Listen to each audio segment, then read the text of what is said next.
The Whitechapel of the late 19th century was a place of struggle. Overcrowded slums housed over 76,000 impoverished laborers, immigrants, and sex workers. Families often shared single rooms, and sanitation was almost non-existent. Diseases like cholera and tuberculosis ran rampant, claiming countless lives. Life was harsh, and death was never far away.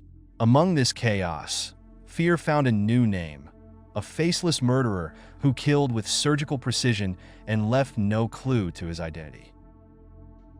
Between August and November 1888, 5 women were brutally murdered in Whitechapel. These victims, later known as the Canonical Five, shared more than just their tragic fates. They were all sex workers, vulnerable and often homeless. Mary Ann Nichols, the first victim, was a mother of 5 who struggled with alcoholism after her husband left her.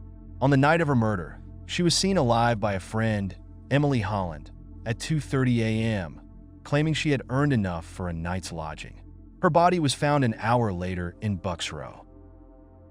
Annie Chapman, the second victim, had been living in lodging houses and was known for her cheerful demeanor despite her struggles. She was last seen speaking to a man near 29th Hanbury Street, where her mutilated body was later found. Elizabeth Stride, often called Long Liz, was a Swedish immigrant with a history of hardship and survival. On the night of her death, she was seen with a man holding a parcel.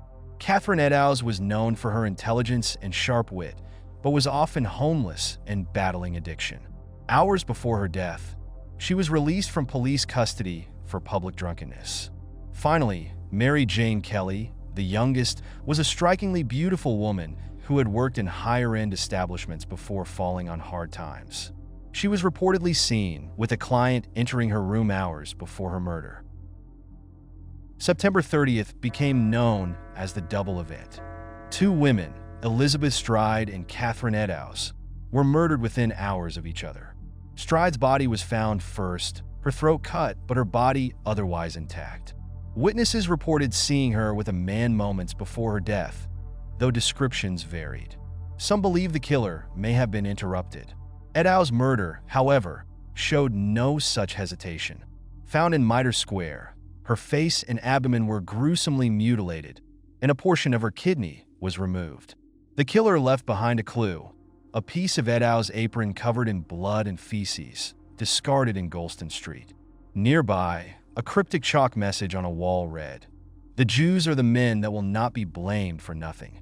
It was hastily wiped away by police, fearing it would incite anti-Semitic riots.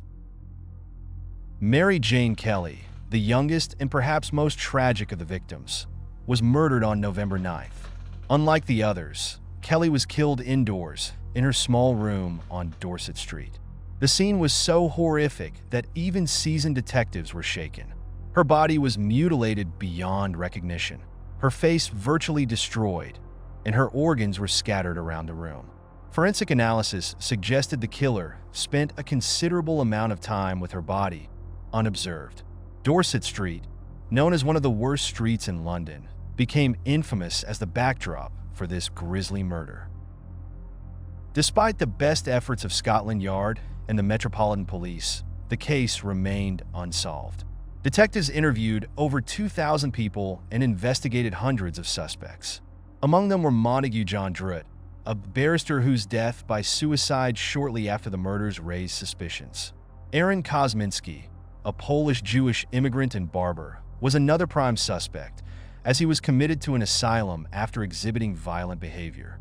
Francis Tumblety, an eccentric American doctor, was also considered due to his history of violence against women and fleeing to the United States during the murders.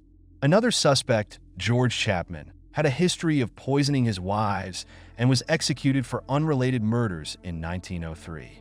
False confessions also plagued the investigation, adding to the frustration of police.